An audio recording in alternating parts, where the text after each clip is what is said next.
Mind if I join you? It's your house.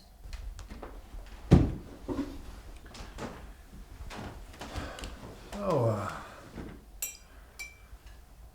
you're leaving today. Yep. That's too bad. I didn't get to read that paper you were writing. I'm gonna mail it to my professor for an unbiased opinion. Besides, I'm gonna take a week or two off from working on it anyway. Oh, what will you do in the meantime? Well, you'll be glad to know my father's going to take me to a shooting range next weekend. He's gonna let me fire his rifle. Ah, so you finally decided to take it out of the shipping container. He cleans it every weekend. You gonna take you hunting? Just remember, switch the safety off, cock the hammer, and pull the trigger.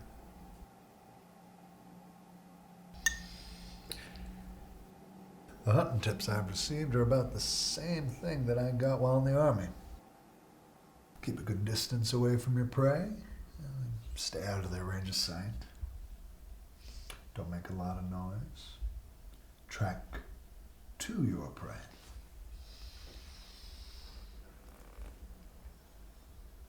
Get a good night's rest the night before. Just,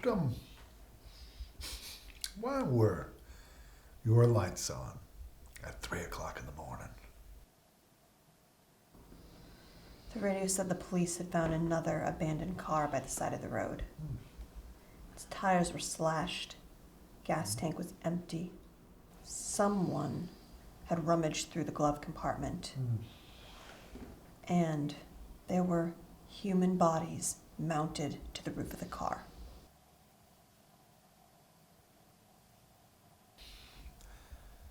How unfortunate that I wasn't home sooner to make you feel safer. I only got one gripe with hunting. It's after spending a whole day stalking your prey, all you end up with is one single animal with a fraction of your brain power. And you just mount it on the roof of your car.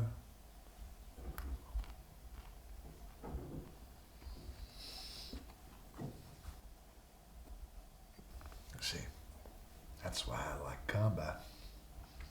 Because I get to use my knife. It saves ammo. It's quieter. It's more intimate.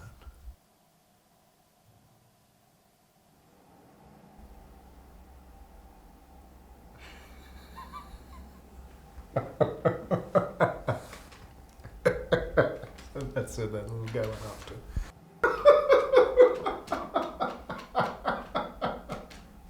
You got a good grip on it there, but, there's just one problem. Your wrist is facing up. No. You're leaving those two major arteries open for attack. Now, what you really should do is turn your wrist sideways and thrust up or from below. And once you hit one of the weak points, the stomach or the groin or side of the neck, and then you twist your wrist up, turn the knife, and cut either up or down, and then draw it to the other side. I remember the first time seeing someone use a military knife like that. It was my sergeant. My sergeant slashing a villager we'd come upon. And we'd been scouring the countryside for days. And So how do you think we felt when we came upon this little hamlet? And they didn't have any food either. But I didn't have my fill until much later. And all the villagers were dead. We had this private, his name was O'Hurley, I think. And he ran off, tried to confess to high command and try to soften the court-martialing. Stupid, really. I mean, we didn't know where we were. I didn't know which direction to go. So I volunteered to handle it personally. Now, I could have.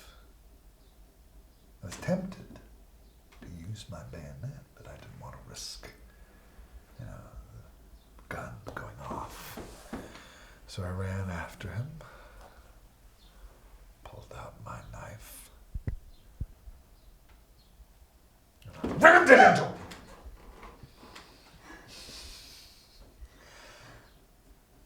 And I slashed at him so many times, I lost count. Now, even to this day, 20 years later, even during the witching hour, all I can see is him laying there on the forest floor, twitching and bleeding and convulsing. All I could hear is him screaming.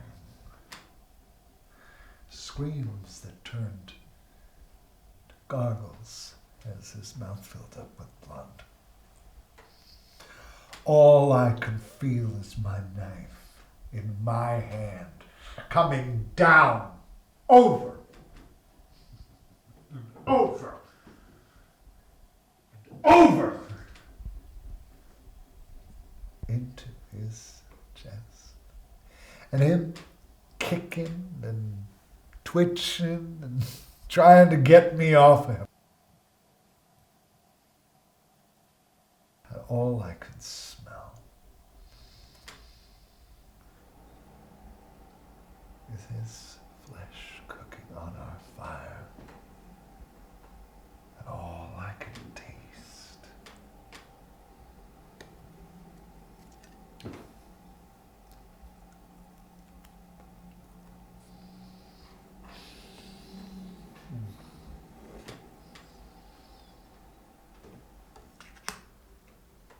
it's fucking glorious.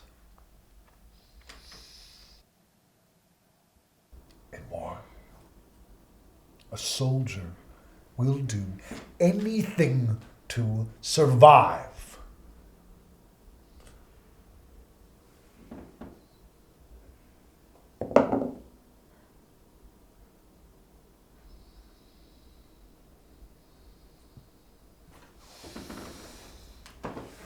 But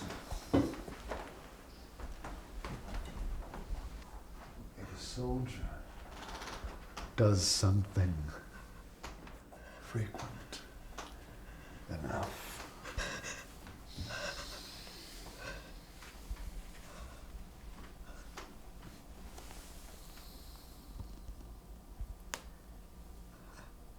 he learns to enjoy it.